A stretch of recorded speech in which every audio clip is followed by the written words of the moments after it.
Angkutan umum roda 3 Bajai mulai ramai di Kota Makassar. Hal ini pun mendapat dukungan dari Organda di tengah tenggelamnya angkutan umum PT-PT karena tidak ada pengembangan.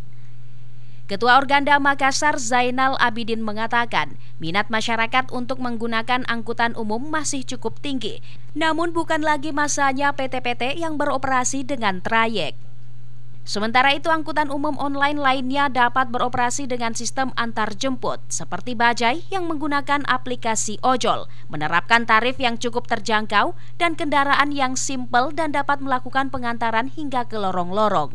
Dengan hadirnya Bajai ini, menurut kami lihat bahwa salah satu sangat membantu masyarakat umum di Kota Makassar atau di sekitarnya.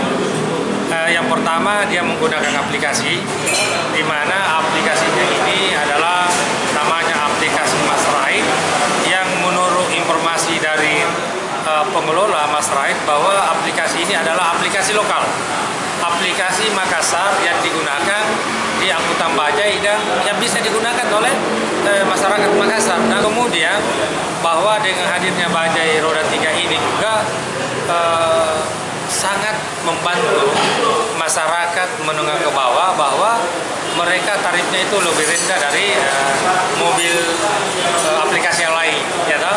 Kemudian memang dia agak lebih tinggi harganya dari kendaraan roda 2 ya, yang sama-sama menggunakan aplikasi.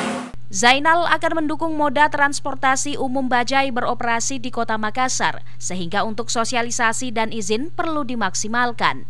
Sejauh ini aturan kendaraan roda 3 tidak diperbolehkan beroperasi di jalan-jalan utama, melainkan hanya boleh beroperasi di jalan penghubung. Ira, Fajar TV dan Fajar Radio melaporkan.